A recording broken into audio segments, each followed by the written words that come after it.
Good morning, everyone. Mayor Knox here. Just going to give you the City of Portage la Prairie Council recap from our February 27th Council meeting.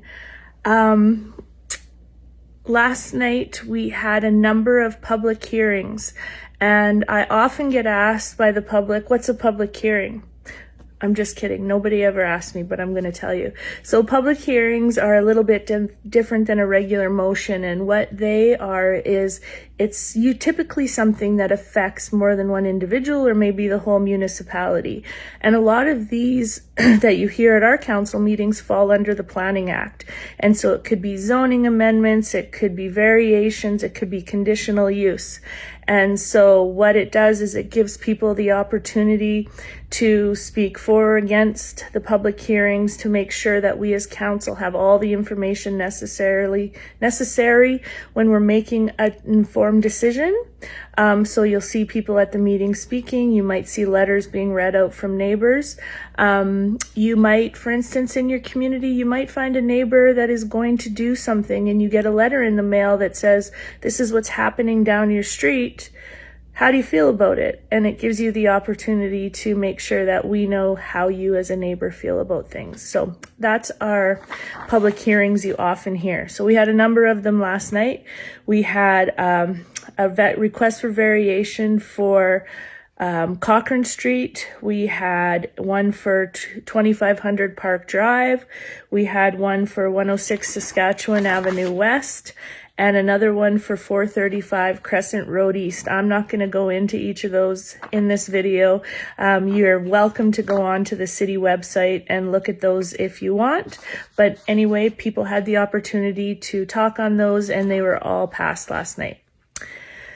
We also appointed our noxious weed inspector and sub-inspectors last night. Noxious weeds are considered invasive species, and they've been deemed by different levels that they could be harmful to crops, to ecosystems, etc. And we need to have people trained in our city to be able to deal with those properly and environmentally correct. And also when it comes to that, typically you're dealing with chemicals and you need to know what you're doing.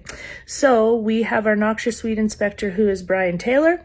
We have sub-inspectors who are Kyle Troop, Lionel Brown, and Adam Carpenter. So we are well prepared to deal with those things effectively. We had some really exciting news that you may have heard already, because it's been in the media for quite a bit, since last Friday, is that the provincial government has ended the municipal funding freeze. The municipal funding had been frozen at a certain amount since 2016, and so municipalities were expected to work within that same amount to do almost the same things, which became very hard for a lot of municipalities.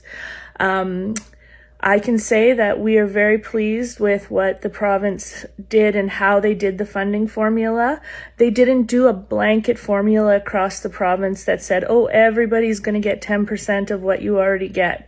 They really looked at the needs of every municipality, especially, when we have a small municipality, not us, but when you have a small municipality, Cam Blight, our AMM president, made the comment that you might have a community that has a population of, say, 800, but they have vast miles to cover with services. So their needs are a little bit different than, say, us as a city. It works out for us that our new funding is going to be just over $600,000.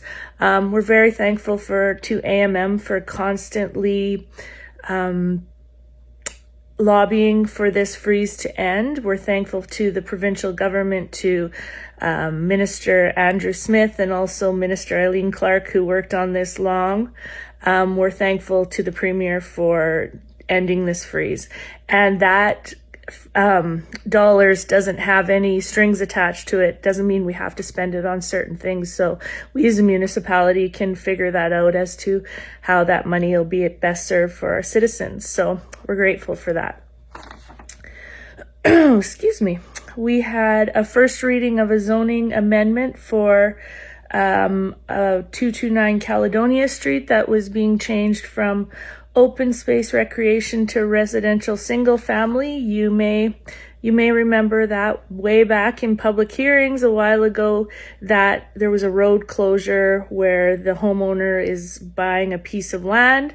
And so that happened long ago. Now it moves into a new process of it being rezoned. So people often say sometimes these things take a long time, and they do. They really do. It's process that has to be followed under municipal laws, under the Planning Act. Not only does it take a long time for the homeowner, which we get, but it also takes administrative work to get these things done. So we're thankful that these things happen, but sometimes they do take time. Another good news story is back in August of last year, 2022, administration put in a census review. We got our 2021 census, and it showed that we had a slight decrease in population.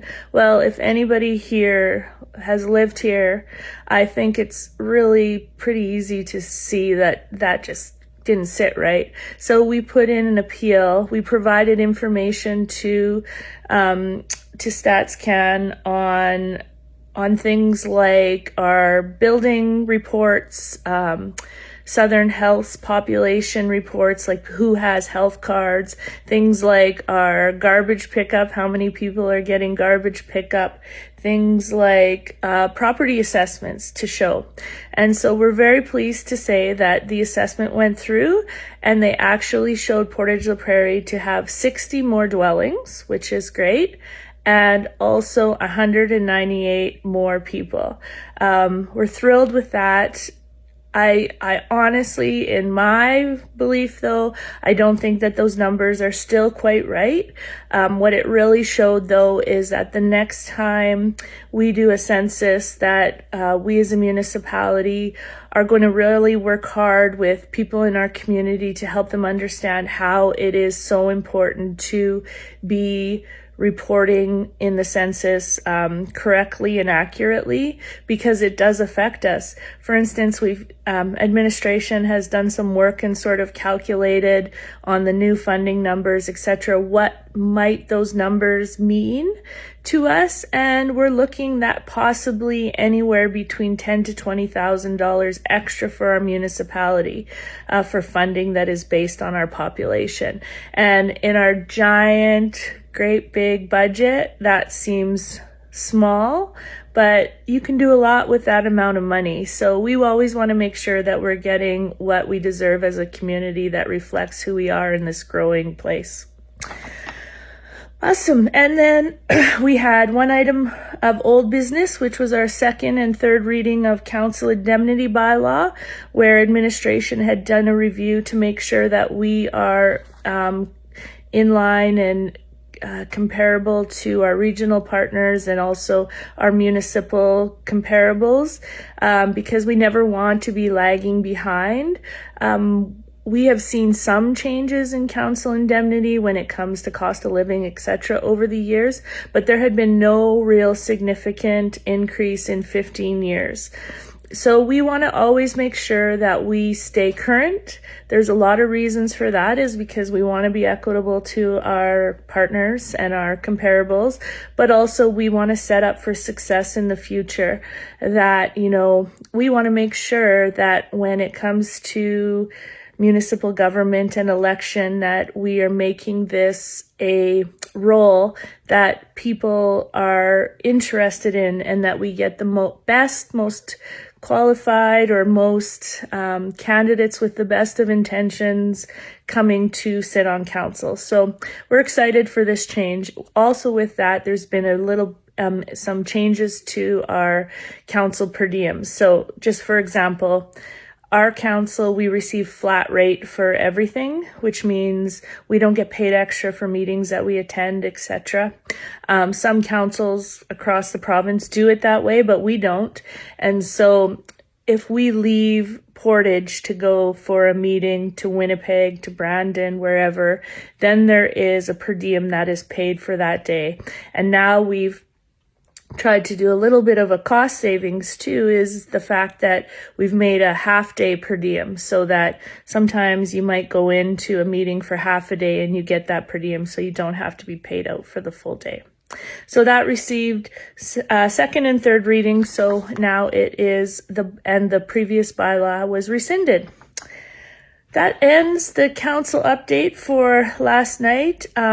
Today is February 28th and it ends I Love to Read Month. I just want to give a shout out to all of the schools and the colonies that invited me out to read and meet all of our young citizens, as I like to say.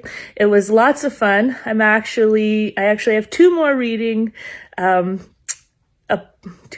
spots. This morning I'm headed to West End Daycare, which I'm very excited about, my first daycare.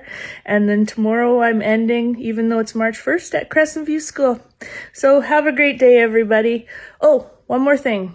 I am looking for your help. We are trying to get this information out to as many citizens as possible, and I am thrilled that people are watching this because I'm getting comments on it, and we're excited that people are listening to what we're doing. So today I'm just asking for your help that maybe after you watch this, if you could just click share so that it goes onto your page, so that maybe we'll just get more people that are viewing it. Thank you. Have a great day, Porters of Prairie.